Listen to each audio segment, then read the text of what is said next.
Pour le message de ce matin, je suis en train de réfléchir, puis je me disais que Dieu fait le corps, sa famille d'une manière extraordinaire. Pour que finalement, que s'il y a une jambe qui va pas bien, ben, on s'appuie sur l'autre jambe. S'il y a un bras qui va pas bien, ben, on s'aide l'autre bras pour finalement, pour que ça y aille, pour compenser pour le travail qu'on a à faire. Fait que c'est un privilège extraordinaire qu'on a tous ce matin d'accueillir Pasteur Clermont Deschênes pour venir apporter la prédication de ce matin.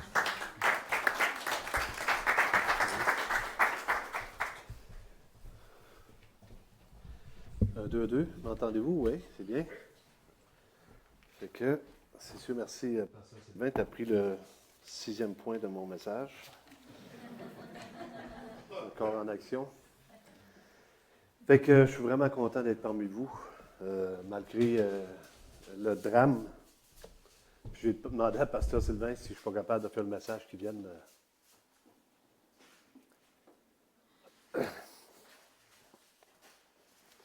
On va se concentrer sur ce que Dieu dit des choses.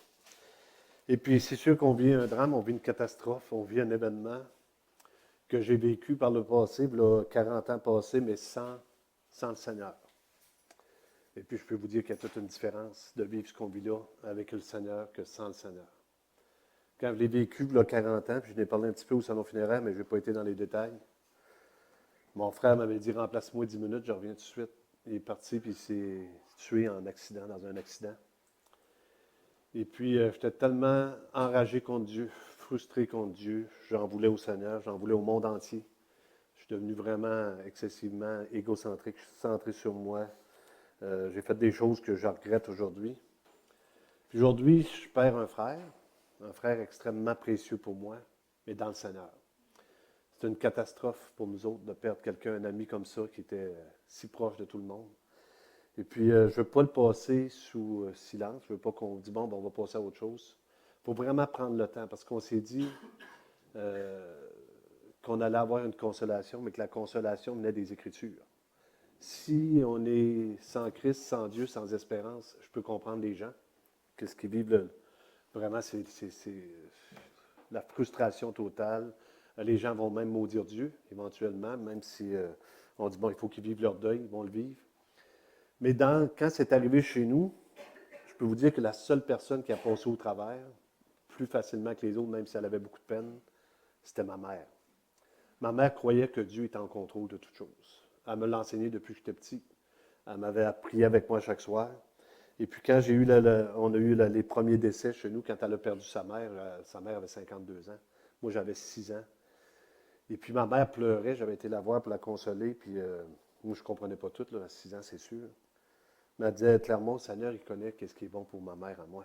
C'est comme elle avait commencé à parler de ces choses-là, même si je ne comprenais pas, elle pleurait. Et la Bible nous dit qu'un visage triste peut cacher un cœur joyeux aussi. Ça veut dire qu'on peut avoir une assurance de ce que les gens vont, de ce que les gens ont pris comme décision. Et puis quand c'est arrivé pour mon oncle, j'avais à ce moment-là aussi, j'avais 6-7 ans, il avait 29 ans, puis dans mon lit à côté, il est décédé, il a commencé à être malade, j'ai appelé ma mère, on est venu le voir, puis il est décédé. Et puis c'était tous des événements qui ont bouleversé ma vie, jusqu'à ce que ça arrive à mon frère, que là, ma rébellion devienne contre Dieu. Et puis après un certain temps, ben là, je suis sûr que je suis venu à l'Évangile, je ne vous conterai pas tout mon témoignage. Mais je me dis maintenant, puis ça fait peut-être, ça va être le 15e service que je fais. On est affecté à notre église, on a perdu un être cher la même journée, un monsieur de 64 ans que j'allais visiter à l'hôpital à tous les jours. Puis je fais le service samedi. Puis je me dis, Seigneur, si on ne t'aurait pas, comment est-ce qu'on peut passer à travers une pareille épreuve? Et là, c'était plus la compassion des gens qui vivent sans Christ, sans Dieu, sans espérance, que juste moi-même. Parce que moi, c'est sûr que, écoutez, on ne peut pas faire autrement qu'être attristé. Je me réveille même, je me suis réveillé cette nuit, c'est une tristesse, c'est un drame, c'est une catastrophe, mais c'est aussi une espérance. Il faut voir qu'est-ce que Dieu dit des choses pour pouvoir, après ça, passer à travers les épreuves. C'est pour ça que si vous êtes ici ce matin, que vous n'avez pas encore pris une décision pour le Seigneur, on va vous inviter à le faire pour être sûr que si vous arrive une catastrophe comme celle-là, que vous y appartenez. Et c'est notre réconfort. Dans la souffrance, c'est notre réconfort, c'est notre espoir. Si Dieu n'existe pas, on s'en va où? Mais si Dieu existe, puis je crois que Dieu existe avec tout l'amour qu'il nous a démontré, bon, on va voir comment il va nous consoler. On va tourner dans 2 Corinthiens, chapitre 1, versets 1 à 7. Et puis, c'est des textes, encore une fois, puis si vous avez une concordance, vous pouvez aller chez vous à un moment donné et chercher le mot espérance. Vous allez avoir des centaines de textes. Parce que la Bible, c'est le livre d'espoir. C'est un livre d'espoir, c'est un livre d'encouragement. On sait que chacun d'entre nous, on va partir, mais on ne sait jamais qui. Madame Annette, elle disait, il me joue un tour. Madame Annette, c'est une personne extraordinaire pour nous autres, que Dieu nous garde constamment. Mais on ne sait pas qui. Il n'y a personne qui sait qui. Mais il y a une chose qu'on sait, ceux qui ne l'ont pas reçu sont perdus éternellement. Et c'est là notre encouragement pour Éric. Il avait pris une décision pour le Seigneur. Il appartenait au Seigneur. C'est un enfant de Dieu. Maintenant, la longueur de notre vie ne dépend pas de comment on va marcher avec Dieu. Ça dépend quand Dieu est prêt, et qu'il dit qu'il avait préparé une demeure. Quand la demeure va être prête, il va venir nous chercher. Ça peut être notre dernière journée aujourd'hui, ou on peut vivre jusqu'à 80 ans. On n'a pas aucun contrôle sur la longueur de notre vie. On a seulement le contrôle de prendre la décision pour être sûr où on s'en va après la mort. Dans 2 Corinthiens, chapitre 1, à partir du verset 1, c'est marqué Paul, apôtre de Jésus-Christ, par la volonté de Dieu le Père, à Timothée, et le frère Timothée, à l'Église de Dieu qui est à Corinthe et à tous les saints qui sont dans toute l'Achaïe. Que la grâce et la paix vous soient données de la part de Dieu, notre Père et du Seigneur Jésus-Christ. Béni soit Dieu, le Père de notre Seigneur Jésus-Christ, le Père des miséricordes et le Dieu de toute consolation, qui nous console dans toutes nos afflictions, afin que par la consolation dont nous sommes l'objet de la part de Dieu, nous puissions consoler ceux qui se trouvent dans l'affliction. Et là, c'est vraiment l'œuvre, le travail de l'Église. Quand quelqu'un reçoit la consolation, prend son frère, prend sa sœur par l'épaule, console l'autre. Et puis, j'ai tellement été béni de voir l'Église des îles en action. Écoutez, ça ne peut pas être plus beau que ça. De voir l'amour, la consolation qu'on a les uns pour les autres, le désir d'aider l'autre, de prendre soin de l'autre. Pasteur Sylvain le disait tantôt, mais on va le voir un petit peu à la fin. C'est exactement ce que Dieu s'attend d'une Église chrétienne, d'une Église qui a connu Dieu, d'être là pour les gens, et pas seulement pour les nôtres, mais pour ceux aussi qui ne l'ont pas connu, qui sont là, qui sont dans la souffrance. Je repense à M. Bourgeois qui était dans une affliction terrible, puis qui n'arrêtait pas de nous remercier d'avoir été là pour lui. Pas seulement pour son fils, mais pour lui aussi, dans l'affliction. Puis on ne sait pas tout ce que ça va porter. On n'a pas la réponse au drame qui nous arrive. Je dis, écoute, pasteur, pourquoi c'est arrivé? Je ne le sais pas. Je n'ai aucune idée pourquoi c'est arrivé.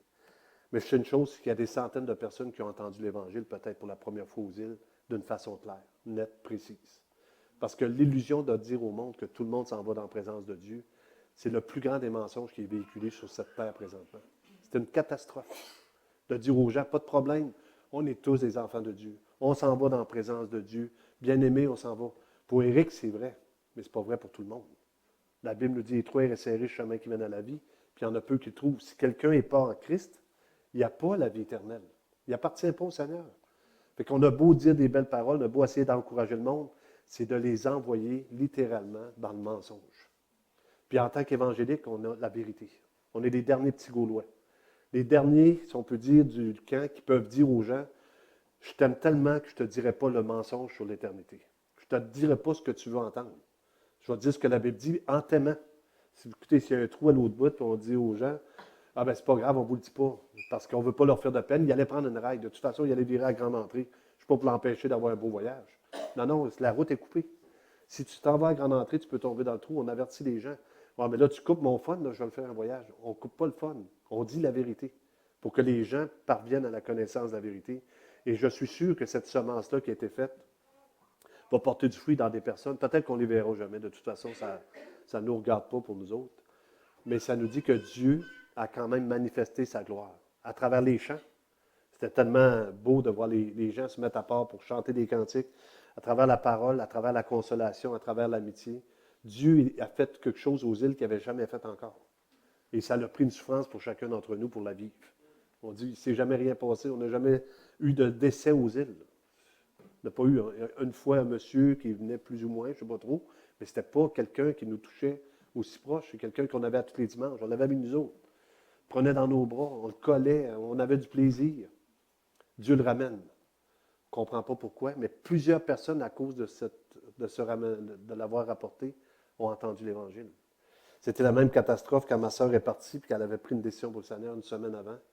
350 personnes dans l'Église ont entendu la vérité, puis approuvée par le prêtre. Il dit, tu veux venir prêcher à notre Église, viens. Puis là, j'ai amené l'Évangile. Je n'ai pas changé le message parce que j'étais dans une Église catholique. J'ai dit la vérité. Il faut que chacun d'entre nous, on soit sur cette vérité-là. Et pour Éric, on a cette espérance-là parce que c'est lui-même qui a confessé le Seigneur. Il s'est fait baptiser. Quelqu'un qui se fait baptiser aux îles de la Madeleine, il faut vraiment qu'il soit décidé. Parce que là, tu dis, tout le monde a te voir avec une robe blanche sur le dos, sur le bord de la plage. Là, tu dis, écoute, as-tu confessé le Seigneur? Ben là, devant tout le monde, il s'est mis une robe, puis il a dit, je m'en vais dans l'eau avec vous autres. Un gilet, je ne sais pas trop ce qu'il y avait, mais en tout cas, il s'est fait baptiser. Devant tout le monde, il a confessé publiquement le Seigneur. Et même aux yeux de sa famille, il va dire, écoutons, ce qui se passe avec Éric, le mariage.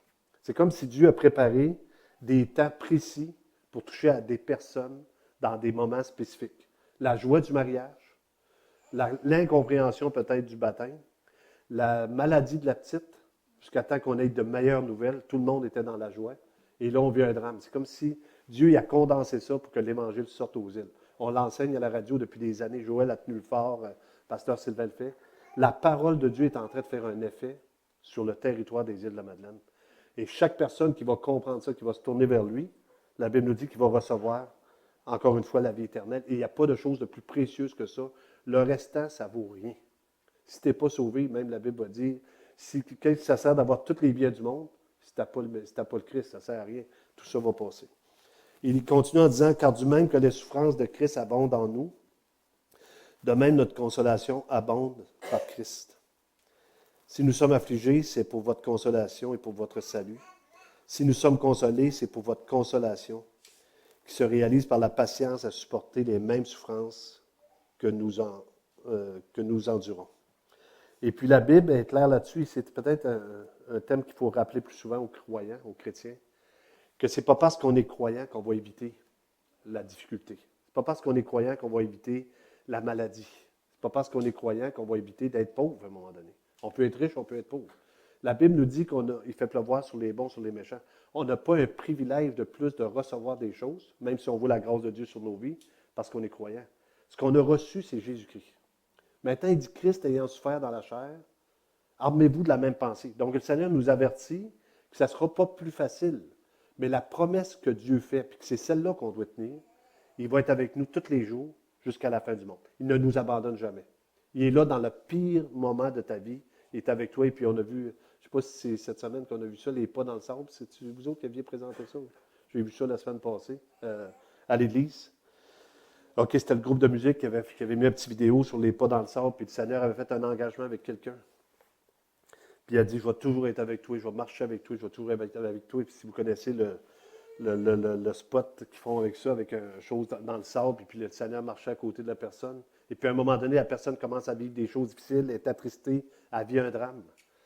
Et puis là, elle la regarde, puis il y a une seule trace de pas dans le sable.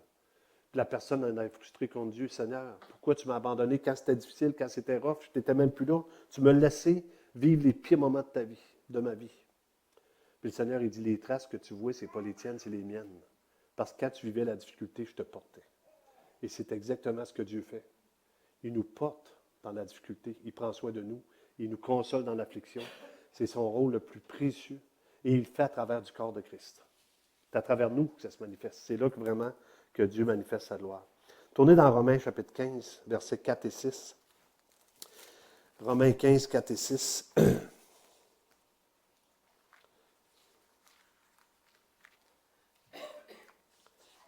4 à 6. Et encore une fois, la Bible nous dit, le Seigneur nous dit que sanctifie par la parole, ta parole est la vérité. Il n'y a pas de vérité contraire. Le seul livre qu'on peut se fier à 100%, c'est la parole de Dieu. Les autres, c'est des écrits des hommes qui peuvent nous aider à la comprendre, mais vous devez vous appuyer sur la parole de Dieu. Ce que Dieu dit, Dieu n'est pas un homme pour mentir. Dieu dit toujours la vérité.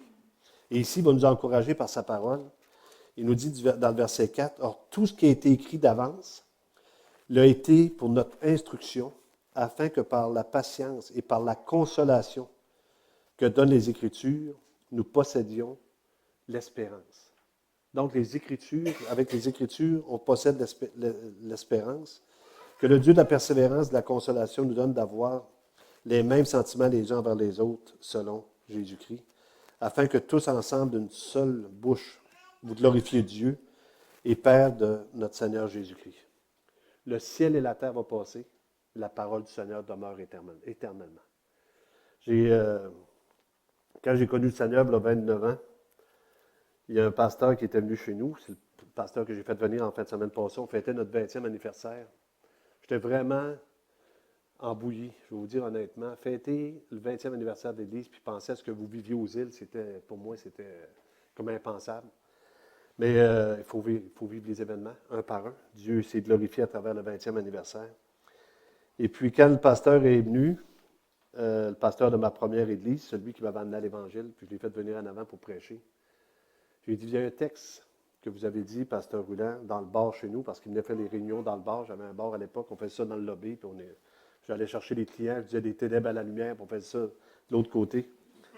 C'était vraiment drôle, j'allais chercher c'était vraiment fou. Je vendais la boisson dans un bar, je leur disais, prenez-en pas trop, c'est de l'autre côté que ça se passe, mais c'était ridicule. Mais le pasteur, il avait dit, si la porte est ouverte, je vais y aller. Et puis lui, il venait prêcher l'Évangile dans le lobby de l'hôtel. Et puis à un moment donné, il a dit un texte que vous connaissez probablement.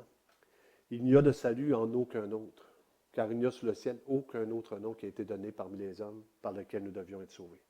Cette parole-là est rentrée tellement profondément dans mon cœur que c'était maintenant la vérité. Puis la vérité, il n'y en a rien qu'une. Mais la vérité, c'est que Christ est venu mourir sur la croix pour nous en tant que pécheurs.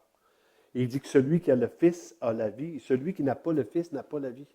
Et ça n'est pas dépendant de notre bonté, de notre amour, de notre générosité. C'est dépendant, est-ce que je l'ai reçu? Et quand tu l'as reçu, tu es le seul à le savoir, premièrement, parce que le Saint-Esprit en témoignage à ton esprit que tu es enfant de Dieu. Tu sais que c'est passé quelque chose dans ton cœur. Tu ne vois plus des choses pareilles. Tu as maintenant un autre désir, une autre espérance. Tu as une nouvelle, si on peut dire, orientation pour ta vie. Tu as un nouvel espoir pour ta vie. On ne tournera pas, mais peut-être juste vous citer 1 Corinthiens 15, 19. Il dit, c'est dans cette vie seulement qu'on espère en Christ, on est les gens les plus malheureux du monde. Et Dieu, dans son amour, a mis dans le cœur de tout homme, et ça, on n'a pas besoin de le faire, la pensée de l'éternité. Et quand on était au salon, je regardais les gens, quand je prêchais, les personnes qui étaient en avant de moi, puis je voyais des approbations, des désapprobations aussi, mais ceux-là, je les regarde moins, mais de l'approbation des gens qui faisaient de même, des personnes âgées. Je leur disais, si on n'a pas Jésus, on ne peut pas aller de l'autre côté, on ne peut pas aller dans sa présence. Et puis, c'est pour ça on a de la peine, puis on a de la joie. Imaginez si on aurait vécu la même chose en sachant qu'il ne voulait rien savoir de personne ou plus ça, puis qu'il aurait été dans son affaire. On aurait été d'une tristesse terrible. Mais là, on a au moins cette espérance-là. On va tourner dans 1 Pierre, chapitre 1, versets 3 à 9. 1 Pierre 1, 3 à 9. La Bible nous dit qu'il faut, et vous savez, quand on regarde les Écritures, on ne sera jamais parfaitement heureux sur cette terre. On a des bons temps, mais on ne sera pas parfaitement heureux. Savez-vous pourquoi? Ce n'est pas notre place. On est titre de passage. On est des étrangers, des voyageurs. On est quasiment des extraterrestres. On est ici pour un temps. Ça passe vite. Je disais à Pasteur Sylvain, j'ai fêté la semaine passée, on fêtait le 20e, on fêtait mon 25e anniversaire de pastorat. Mais je dis 25 ans d'avoir enseigné la parole de Dieu. Je disais que je n'étais pas plus sage que j'étais. Je te le dis à toi, mais je ne conterai pas l'histoire à tout le monde. C'est assez humiliant. Je me suis humilié. Mais 25 ans de vie à dire aux gens, il faut que vous venez à Christ. Il faut que vous vous tournez vers le Seigneur. Il faut que vous invitiez Jésus dans votre vie. Et je regarde après 25 ans, les gens que j'ai vu venir à l'Évangile, je me dis, Seigneur, ça valait le coup pour elle, lui, elle. Je les vois, les gens, un après l'autre, qui se tournent vers le Seigneur, qui connaissent le Seigneur. Je me dis, Seigneur, merci de nous utiliser dans ce domaine-là. Et on va être utilisés de différentes façons. Et par la grâce de Dieu, j'ai le privilège d'amener la parole. D'autres, ça va être le privilège d'aimer. D'autres, ça va être le privilège de donner à manger. D'autres, ça va être le privilège de prendre soin. Mais on est tous, on fait partie d'un corps, comme on le disait tout à l'heure, on va revenir là-dessus à la fin. 1 Pierre 1, verset 3. « Béni soit Dieu de notre Seigneur, Dieu, le Père de notre Seigneur Jésus-Christ, qui, selon sa grande miséricorde, nous a régénérés pour une espérance vivante par la résurrection de Jésus-Christ d'entre les morts, pour un héritage qui ne peut ni se corrompre, ni se souiller, ni se flétrir. Il vous est réservé dans les cieux. À vous qui, par la puissance de Dieu, être gardés par la foi pour le salut, prêt à être révélé dans les derniers temps. C'est là ce qui fait votre joie, l'espérance de tout ce qui s'en vient, l'héritage qui est réservé dans les cieux. C'est là ce qui fait votre joie, quoique maintenant, puisqu'il le faut, vous soyez attristés pour un peu de temps par diverses épreuves, puisqu'il le faut. Ça fait partie de notre sanctification. L'épreuve, la difficulté, vous savez, l'épreuve va toujours prouver ce que vous êtes. Vous avez une épreuve, vous abandonnez le Seigneur à cause de votre épreuve, vous ne marchiez pas déjà avec Dieu. Vous avez une épreuve et vous continuez à persévérer avec le Seigneur dans l'épreuve, sachant à quel autre irions-nous, il n'y a rien d'autre, mais pour certaines personnes, il y en a qui vont abandonner, on ne comprend pas, on se dit pourquoi? Bien, est-ce qu'il avait vraiment compris ce que Dieu avait fait pour lui? Est-ce qu'il a compris ce que Dieu lui avait dit aussi? Ça ne serait pas facile. Qu'il va y avoir des persécutions, vous allez vivre des tribulations. Le Seigneur nous annonce ces choses-là et on fait quasiment une surprise quand ça nous arrive. Il dit, mon père avait dit une phrase, il dit, le Seigneur n'est pas menteur, mais il est voleur. Il disait qu'il va venir comme un voleur. Ce n'est pas un voleur, mais il nous avertit. Puis il dit, si on saurait quand est-ce qu'il vient nous chercher, on se préparerait. Mais pour Éric, c'est préparé. Pour la plupart d'entre nous, on s'est préparé. La question qu'on va se poser à la fin, êtes-vous préparé à rencontrer Jésus? Si on meurt, est-ce que je m'en vais avec lui? Ou si je ne le sais pas? Si je ne le sais pas, on va avoir l'espérance avec la Bible. On va y aller avec les Écritures. Donc, par diverses épreuves, qu'est-ce que ça va donner? Afin que l'épreuve de votre foi, plus précieuse que l'or périssable, qui cependant est éprouvé par le feu, ait pour résultat la louange, la gloire et l'honneur lorsque Jésus-Christ apparaîtra. Donc, l'épreuve de notre foi, c'est plus précieux que l'or périssable. Et c'est sûr que ça va amener à la louange, à la gloire et à l'honneur. On va tourner dans Lamentation de Jérémie, chapitre 3. Et puis, c'est sûr qu'on a ce temps-là, et ça peut durer un certain temps, et ça va revenir régulièrement, qu'on ait vraiment, à un moment donné, des douleurs, des souffrances. Jérémie a vécu des souffrances extrêmes en faisant l'œuvre de Dieu. Mais à un moment donné, il dit, quand je pense à mes douleurs, et on peut penser à nos douleurs pour un temps, mais il faut penser beaucoup plus à l'espérance qui s'en vient, à ce que Dieu a promis. Ce que Dieu promet, il va l'accomplir.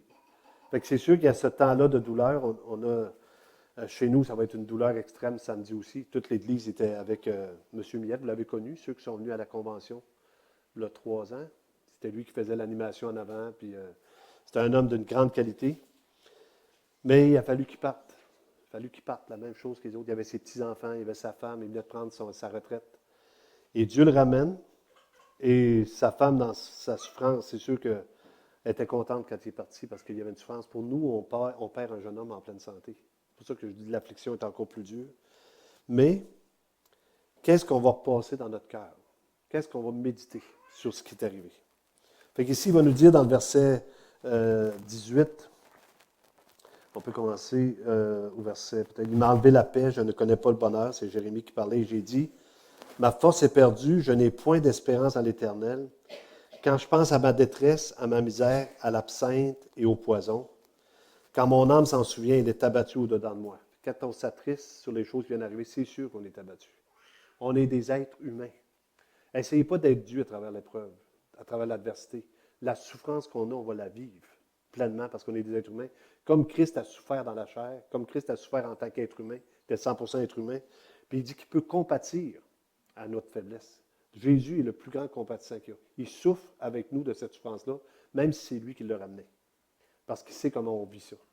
Maintenant, il nous dit ici, quand mon âme s'en souvient, elle est abattue au-dedans de moi, voici ce que je veux repasser à mon cœur, ce qui me donnera de l'espérance.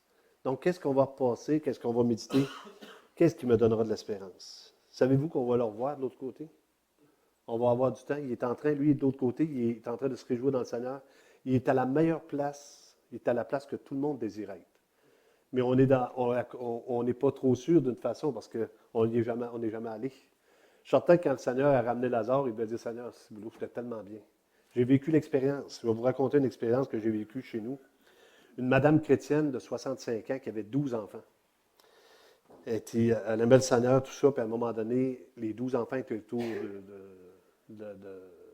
dans sa chambre. Et puis là, le médecin dit, elle va partir. Et puis elle est morte. littéralement morte. Et puis là, ça pleure dans la chambre, ça pleure, ça pleure. 10 minutes après, elle s'ouvre les yeux. Elle était morte, elle revient. Fait que là, elle dit, allez chercher le pasteur. Là, tout le monde, ça m'appelle, maman est revenue. Puis ça, moi, je n'ai jamais vu ça. J'arrive là, elle dit, bon, ben, je vais vous dire un message. Elle dit ça à ses enfants. Elle dit, Seigneur, il me dit, va-t'en en bas, capitaine. Fait que là, sa fille a dit, maman, t'es revenue avec nous. Non, juste pour leur dire. Juste pour leur dire que je suis de l'autre côté. Puis elle dit, c'est la place la plus magnifique. Puis elle dit, je te remercie, pasteur, d'avoir pris soin de moi. On fait une prière. Là, elle est morte pour vrai. Partie pour l'éternité. Mais elle est venue prévenir les gens que c'était plus beau de l'autre côté, puis elle ne voulait pas rester avec nous. Parce que c'était de l'autre côté que ça se passait. C'est de l'autre côté que ça va se passer pour nous. Nous, on a besoin d'être solidaires pour le temps qu'on a à vivre sur cette terre.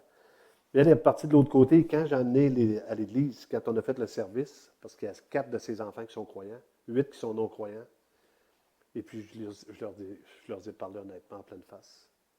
Vous ne pouvez pas dire que vous n'avez pas été prévenus. Votre propre mère est venue vous dire que Christ existait. Maintenant, vous êtes libre de vos choix. Je n'ai pas vu les gens se convertir depuis ce temps-là, mais on est tous avertis. Mais le Seigneur nous dit que même si un mort reviendrait, ça ne veut pas dire, on doit croire ce que les Écritures nous disent. Même si quelqu'un des morts, Christ est revenu des morts. Savez-vous qu'est-ce qu'ils ont fait les gens quand ils l'ont vu revenir des morts? Les soldats sont allés dire, écoute, il est ressuscité. Ben, il dit, on va vous donner de l'argent, puis dites que ses disciples l'ont volé. Ils ont pris l'argent. Au lieu de prendre la décision de suivre Christ, ils ont pris l'argent, plutôt d'accepter. Et ça va être libre à tout le monde de se convertir ou pas. C'est une liberté que Dieu donne. Mais de l'autre côté, la Bible dit que toute bouche va être fermée. On va avoir eu l'occasion. Et les gens des îles, ils ne pourront pas dire qu'ils n'ont pas entendu. Ceux qui étaient là, ils ont entendu. Ils l'entendent à chaque dimanche. Et les gens écoutent la radio constamment. Et souvent, ça fait controverse, ça fait contraste. Tu as 2 messages juxtaposés, complètement différents. Dieu nous aime, aimons-nous les uns les autres. C'est le même message. Tout le monde s'en va au ciel. C'est un message faux. Seulement ceux qui viennent à Christ vont être sauvés. C'est le message de la vérité. Et les gens sont confrontés devant ces 2 messages-là constamment. Puis dans la Lamentation de Jérémie, il nous dit un peu plus loin, les bontés de l'Éternel ne sont pas épuisées. Ses compassions ne sont pas à leur terme. Elles se renouvellent chaque matin. Oh, que ta fidélité est grande. L'Éternel est mon parterre, dit mon âme. C'est pourquoi je veux espérer en lui. L'Éternel a de la bonté pour qui espère en lui, pour l'âme qui le cherche. Il termine verset 26. Il est bon d'attendre en silence le secours de l'Éternel. On va tourner dans 1 Corinthiens 12 pour le message de Pasteur Sylvain. 1 Corinthiens 12, 12 à 27. On ne lira pas tout 12 à 27, je ne veux pas trop vous étirer, puis je veux qu'on prenne encore un bon temps de fraternité. Dans 1 Corinthiens 12, il nous parle du corps de Christ.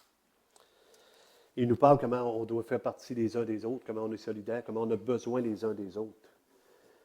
Et puis, ce matin, je veux vraiment vous honorer en tant qu'Église de l'Archipel, Église évangélique de l'Archipel, pour cette consécration-là, puis cet amour-là que vous avez démontré à Dina, d'avoir autant de ce soutien de gens autour, de personnes avec elle, même son frère qui est venu de Québec avec plein d'amour pour elle. J'ai vu la grâce de Dieu en action, puis les gens l'ont vu aussi.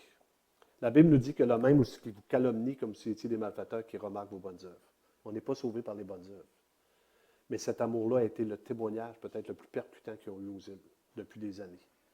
Et on ne veut pas en avoir un autre la semaine prochaine, pareil. On va en prendre un de temps en temps, mais pas trop souvent.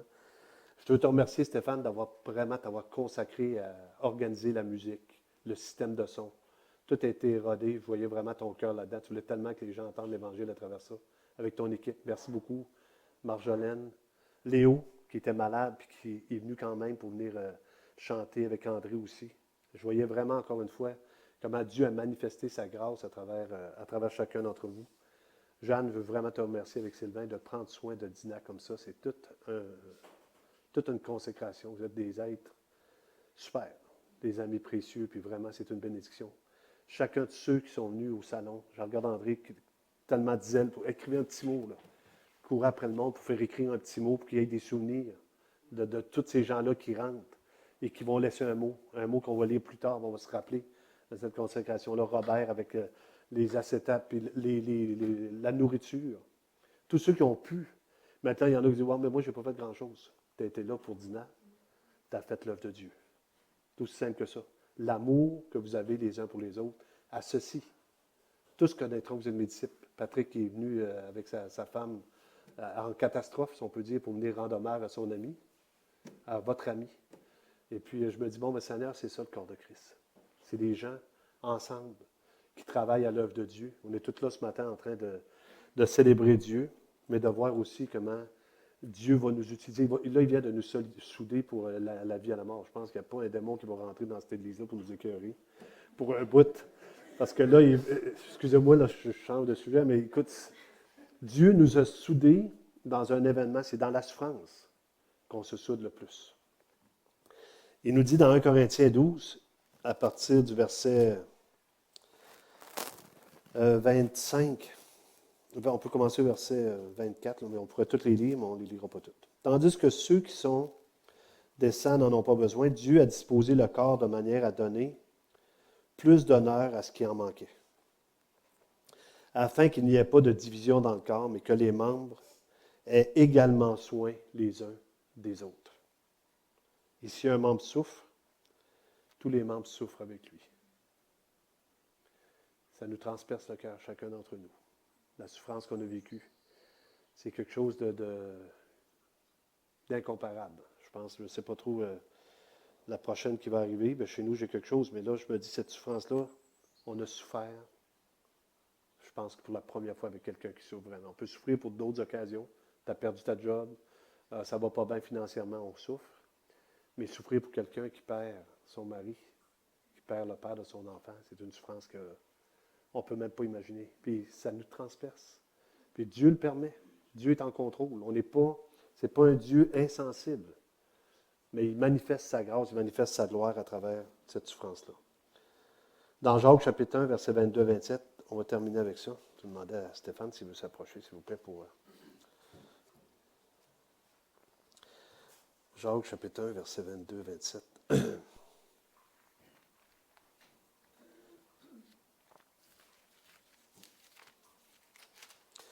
Je sais que même en nommant des personnes, en vous disant que vous avez agi selon Dieu, vous allez dire tout le monde. C'est juste, on a fait juste ce qui était normal. On fait juste ce qui est nécessaire. On fait juste la bonne chose. Et dans Jacques 1, il nous dit, à partir du 22, mettez en pratique la parole et ne vous bornez pas à l'écouter en vous trompant vous-même par de faux raisonnements. Car si quelqu'un écoute la parole et ne la met pas en pratique, il est semblable à un homme qui regarde dans un endroit son visage naturel, dans un miroir son visage naturel, et qui, après être regardé, s'en va et oublie aussitôt comment il était. Mais celui qui aura plongé les regards dans la loi parfaite, la loi de la liberté, qui aura persévéré, n'étant pas un auditeur oublieux. Et c'est cette mise en pratique-là de la parole, de tout ce que Dieu nous a enseigné depuis des années. C'est comme si Dieu nous prépare à des événements comme on les vit. Là, on dirait on n'est pas préparé à ça, mais quand l'action vient, c'est l'action concrète de ce que Dieu aurait fait à notre place. Exactement ce que Jésus aurait fait, c'est ce que vous avez fait dans la situation. N'étant pas un auditeur oublieux, mais se mettant à l'œuvre, celui-là sera heureux dans son activité. On a la joie de faire la volonté de Dieu. Et puis, je peux vous dire, les gens disent hey, « c'est fun que tu sois venu, c'est merveilleux. » J'aurais jamais voulu être ailleurs qu'ici pour cette semaine. Je n'ai pas pensé beaucoup à Haïti cette semaine. C'est ici que j'avais besoin d'être avec vous autres pour vivre le drame avec vous autres, parce qu'on fait partie d'un corps. Et puis, c'est un événement vraiment triste, mais aussi en même temps, on est tellement content de savoir quel côté il est rendu. Il dit après ça, en finissant au verset 27, la religion pure et sans tache devant notre Père consiste à visiter les orphelins et les veuves dans leurs afflictions. Et c'est exactement ce qu'on va faire pour le temps que Dieu va nous accorder sur cette terre. J'aimerais qu'on puisse courber notre tête. Si vous voulez, on va prier. Seigneur Dieu éternel, merveilleux Sauveur. Seigneur, on vient devant toi, Seigneur, en reconnaissance, malgré l'épreuve, malgré la difficulté qu'on vit tous en tant que membre du corps de Christ. Particulièrement notre petite sœur, Seigneur, que j'ai vu venir à l'Évangile aussi avec le film, toutes les choses qui sont passées dans les dernières années, comment ça a passé rapide. On vient devant toi, Seigneur, encore une fois, parce qu'on sait que tu es un Dieu merveilleux, qui connaît les choses qui sont bonnes pour nous. On ne les connaît pas. On est vraiment dans l'ignorance de ces choses-là. Mais tu nous dis, Seigneur, d'apprendre à te faire confiance. Partout, hier, des fois qu'on a amené la parole, c'est toujours, il faut faire confiance. Il faut faire confiance. Croire en Dieu, c'est de faire confiance. Seigneur, on vient devant toi et on te fait confiance. Seigneur, que tu vas prendre soin de Dina, de Zoé, que tu vas prendre soin de l'Église des îles, Seigneur, que quand on va pleurer, ça va être normal parce qu'on va avoir toujours ces larmes qui vont venir pour un temps. Et après, ça va être des souvenirs, on va même se raconter des joies, des choses qui ont passé. Seigneur, je te remercie de nous avoir prêté ce frère-là pendant ces années-là. Des années où on a pu vraiment vivre quelque chose d'incomparable avec lui, avec sa famille. Et on sait, Seigneur, que tu es en contrôle de toutes choses. Et pendant que les têtes sont baissées, les yeux sont fermés, je dois juste savoir s'il y a quelqu'un ici ce matin qui n'a pas l'assurance de la vie éternelle, qui n'est pas sûr s'il meurt, s'il s'en va dans la présence de Dieu. Je te demanderai de lever ta main où ce que tu es, pour être sûr que personne parte d'ici sans avoir donné sa vie à Christ. Juste lever ta main où ce que tu es. Si tu es croyant, tu dis, moi j'ai donné ma vie au Seigneur, je lui appartiens depuis des années. Il n'y a pas de problème, on ne veut pas insister outre mesure. Mais si tu n'es pas sûr d'avoir la vie éternelle, la vie peut être rapportée, peut être rappelée rapidement. Juste lever ta main, puis on va prendre le temps de prier pour toi. Alléluia, Seigneur Dieu. Donc, Seigneur Dieu Tout-Puissant, je veux te remercier pour chacune des personnes qui sont ici. Je te remercie encore une fois, Seigneur, de parler au cœur. Si les gens ne te connaissent pas, tu vas continuer ton œuvre, ton travail. C'est toi qui convaincs de péché, de justice et de jugement. Et pour nous, Seigneur, encore une fois, on veut te remercier de faire fructifier l'Église des îles, Seigneur, de voir d'autres personnes parvenir à la connaissance de la vérité. On te prie pour les émissions de radio qui sont apportées chaque semaine, que ça puisse faire un effet dans la vie des gens. Et on te demande, Seigneur, d'enlever, Seigneur, aux îles, la crainte des hommes. Parce que beaucoup, Seigneur, aiment entendre la parole, beaucoup aiment ces choses-là, mais ils ne sont pas prêts à s'identifier ou à s'accoler à l'Église. Puis, Seigneur, on sait qu'on a besoin. Tu dis que la foi vient de ce qu'on entend, et ce qu'on entend vient de la parole de Christ. Fait que pose ta main sur ces gens-là afin qu'il n'y ait plus cette crainte des hommes, mais qu'on ait la crainte de Dieu, celle qui nous dirige, Seigneur, à te connaître et à être sauvé. Fait que je te remercie, Père Tout-Puissant, dans le nom précieux de Jésus. Amen. Que Dieu vous bénisse.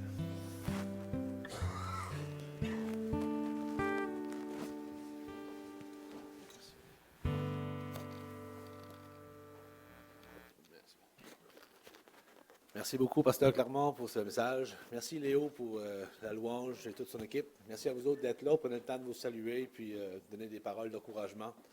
Puis à la semaine prochaine. Merci beaucoup.